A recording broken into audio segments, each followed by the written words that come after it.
This is the second lecture. It's not second lecture. This lecture is about self-inflicting wounds. So again, this is inflicting upon themselves. In this one, we'll be going through the history of self-wounding, the reasons that people self-wound or self-hurt, injure, the types of wounds you can get, and the punishments. This is the punishments that people do to themselves. Because again, that is self-harm. A person hurting themselves. If someone else is hurting you, it is not self-harm. The history of self-wounding or self-harm is very important because that is the basis of everything. The history of self-harm through cutting can be traced back to the early Mayan culture of bloodletting. This is going to get a bit weird.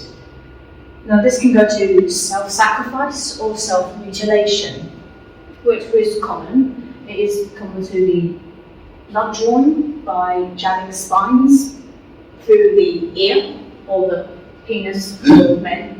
I know. Or even by drawing a thorn-studded cord through the tongue. Exactly, it sounds rather painful. And it was splattered on a piece of paper or otherwise collected as offering to the gods. Now this is obviously you can relate back to Aztecs or whatever to appease the gods or please make sure we win this war or please do this, but that's an entirely different thing. And yet today we are still not being able to find a solution to reducing the self-harm ideation.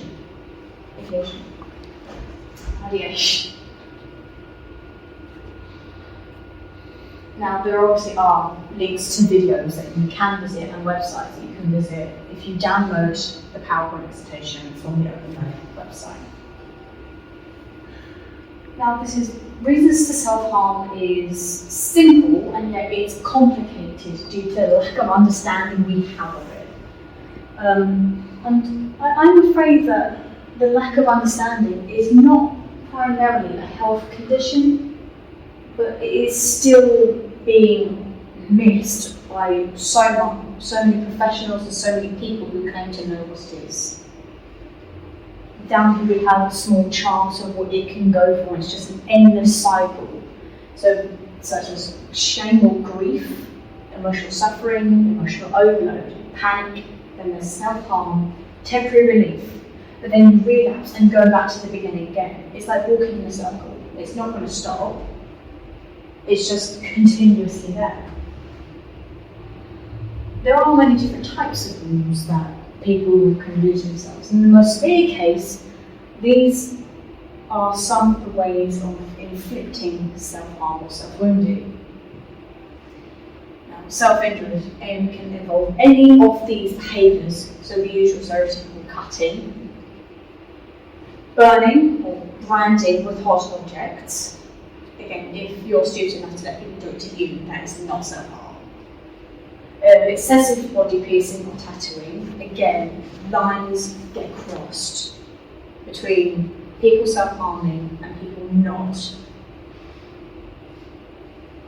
The picking at the skin or reopening wounds, such as when you fall over and something scabs over, so like on the knee, pick at it repeatedly, that is self-harm.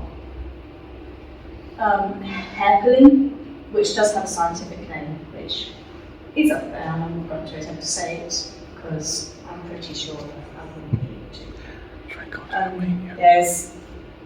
There's headbanging, so you've seen it in some of the films like, oh no, side of the head, on tables, on walls, on cupboards, on anything that is a solid surface that will cause injury.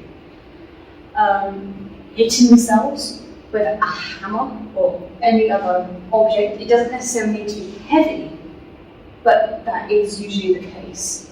And then we've got bone breaking, which is the most extreme. As you can see, there is a scale from orange to red, what is the most severe type of self-injury. Bone breaking is, obviously as it says, it's someone going out of their way to deliberately break their own bones.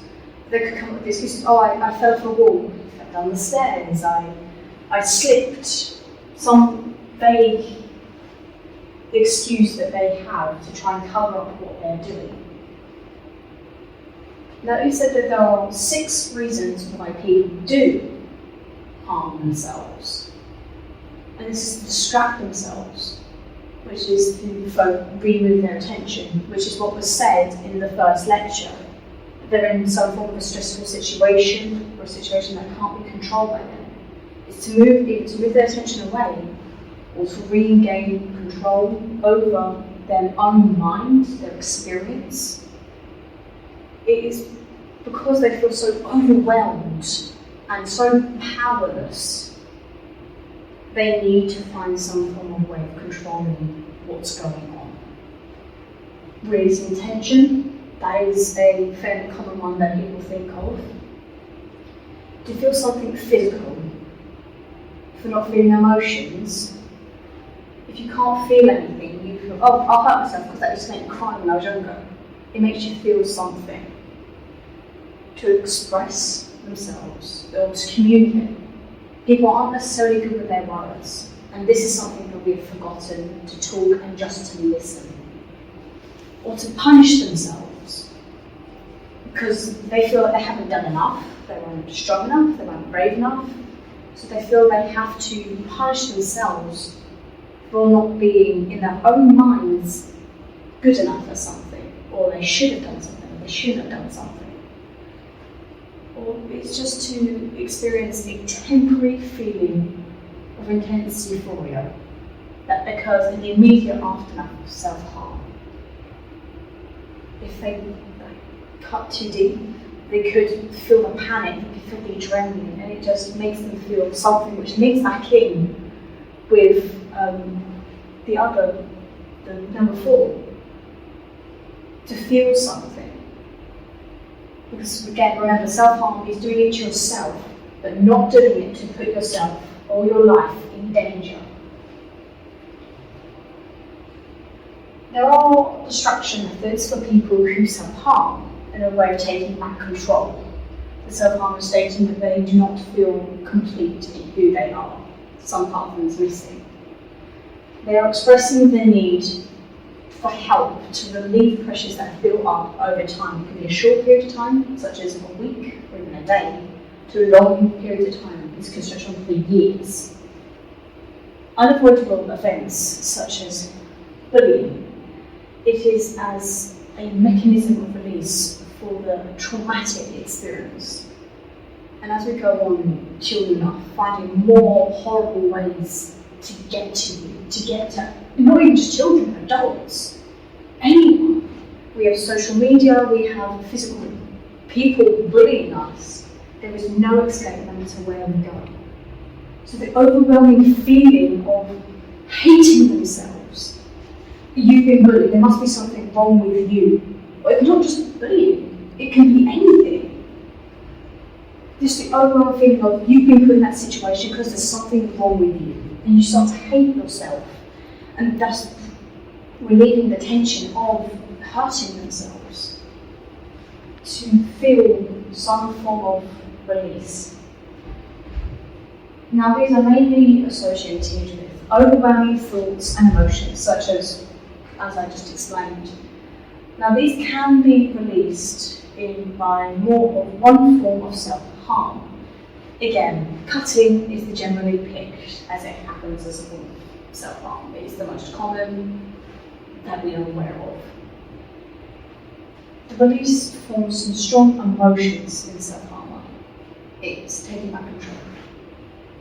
It is them containing and releasing. You can't release your anger, you can't release your emotions, so you release something else. And if it happens to be blood, then so be it. If it happens to be a feeling of pain, then it will be that. Just as long as they don't have to contain anymore.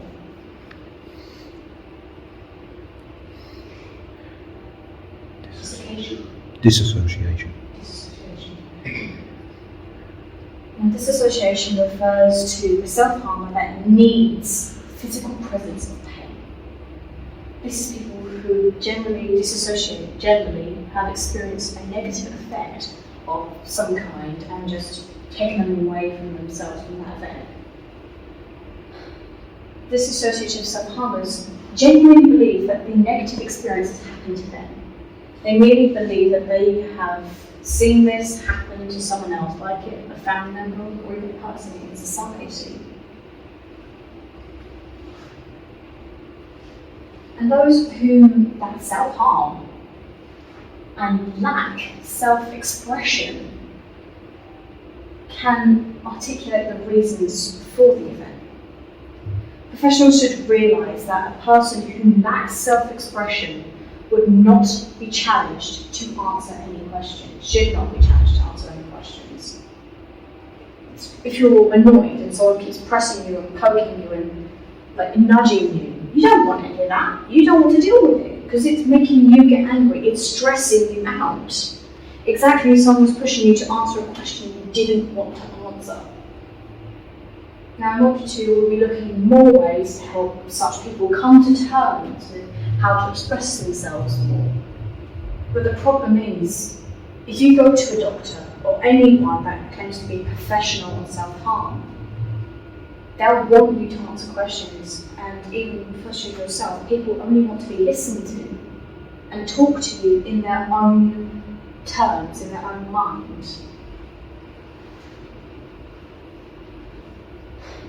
Unfortunately, the person who does the self-harming believes that they need to be punished, and this will go to great lengths to do so. People who lack self-expression can tell you why they need to punish you. They can't express it, but they know why. That's my fault, or that's me, why didn't I? But it's a lot about how they feel about themselves. Some have been able to say, because I am worthless and I need punishing.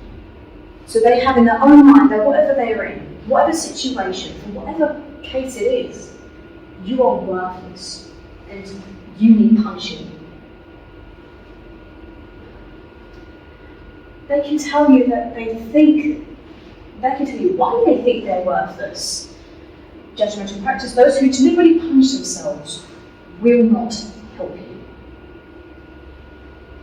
But then again, just pushing them for answers is not the best case scenario. It's just going to make them feel horrible. Most self-harmers that use these methods that I've shown today, the cutting, the hair pulling, the most extreme case of bone breaking, for self-harm, there is a sense of euphoria amongst all of this. The feeling that they have achieved their goal. They have released a part of themselves that no longer exists in your mind for that point in time. Like finishing a race, you've gone, I've done it, I don't need to do it anymore, I've completed my goal, I've got to where I need to be. Now, do not think that once you have a self-harmer's attention, they will change what they do. They won't. Some stay the same, it varies from person to person. Self-harm is episodic, which means after that attempt to self-harm, there's a period of calm. It is relaxed. It's, oh, my life's better. But it only takes one trigger, again, episodic behaviours, it happens over and over again. It can happen once a year, 3 times a year, or so forth. There is no time frame. It's like I said, it's not like someone goes into a calendar and goes, oh, that day, I'll do it then. It's a trigger. Self-harming is a trigger and a coping mechanism. Now, these are some of the references that we have. If you do want to look more into them, please just go on to the PowerPoint, which is online. Thank you for listening.